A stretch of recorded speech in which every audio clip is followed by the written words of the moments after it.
और बोलो के मुँह से हमने सुनी कहानी थी, खूब लड़ी मर्दानी, वो तो झांसी वाली रानी थी।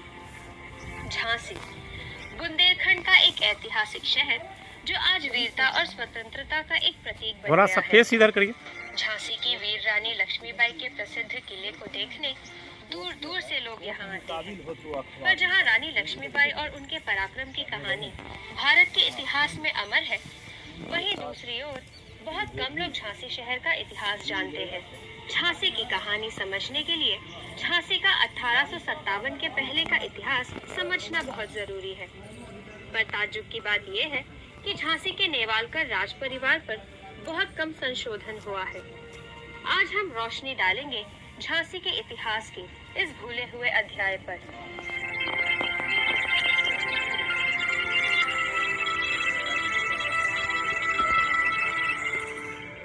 17वीं शताब्दी में ओरछा के बुंदेला राजा बीर सिंह जुदेव ने बंगेरा नामक पहाड़ी पर मौज महल और एक छोटा सा किला बनवाया।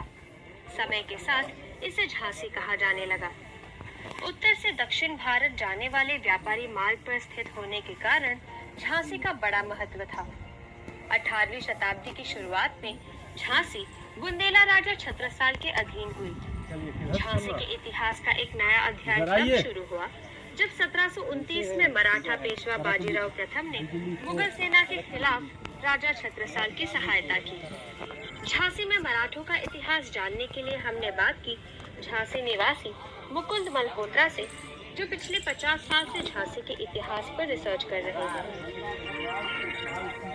तो छत्रसाल की मदद करने के लिए Peshwa Bajirao 20,000 plus horseman cavalry soldiers के साथ, योद्धाओं के साथ झांसी आए और उन्होंने यहाँ पर अपना स्टैब्लिशमेंट बनाया पहले।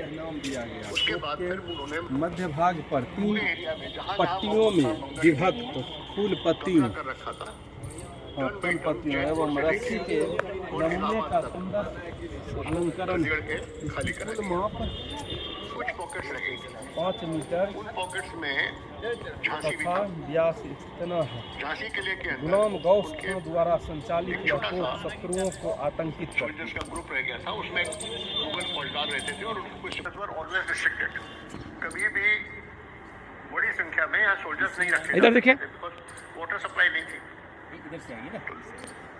जब फुल्ली पावर में आ गए 76 साल वापस, जितना भी रिकवर हो सका रिकवर हो गया, तो उन्होंने झांसी में पड़ाव करना पड़ता था और यहाँ पर मुगल फौजदार उनके साथ झड़प होती थी। इसी बीच में एग्रीमेंट हुआ है छत्रसाल के साथ कि वो यहाँ पर लगान वसूल करेंगे और लगान वसूल करके वहाँ पर देंगे। तो मराठाओं ने लगान वसूलने करने के लिए जगह जगह पर वेरियस पॉइंट पर उन्होंने अपने हैम्प्स बना दिए, हमने जो पोस्ट कि एक देखा आपका मेन गाँव गाँव में जो होता ही था आपके। उससे थोड़ा हटके होते थे और अच्छा, जहाँ पर छोटी फोर्ट्रेस थी उन्होंने फोर्ट्रेस के ऊपर कब्जा कर लिया।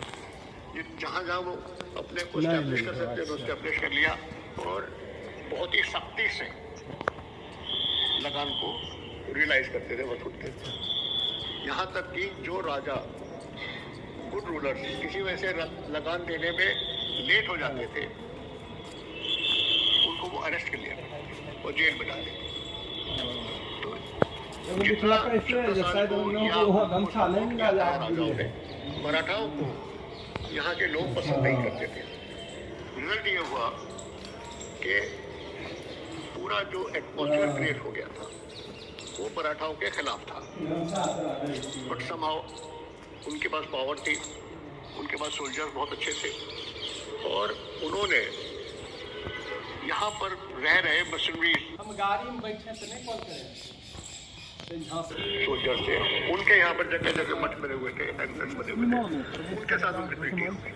क्योंकि मराठाओं ने और जब सीमा अगर जीत लिया, शहर में घुस गया, तब किला पर अटैक करेगा, तो किला हाइट पर रहेगा और नीचे से गोला बारूद चलाएगा। कब्जा करना था, हम कब्जा ऊपर से करना, किसी को सजा देनी थी, सजा दी। इसका अटेम्प्ट नहीं होगा, यहाँ मारेगा। पूरे बुंदेलखंड में ये जो आप अगर हम देखें तो ग्वालियर की बाउंड्री तक, जो ग्वालियर स्टेट की बाउंड्री थी, वहाँ तक उन्होंने पूरा जगह जगह पर सकते हैं नीचे, आपको नहीं पॉइंट्स बना दिए थे जहाँ पर वो एस्टैब्लिश हो गए। इस दौरान कालपी में नारो शंकर दीवार में छोटा छोटा बना देयर एज सूबेदार, उन्होंने कालपी में इनको रखा हुआ था।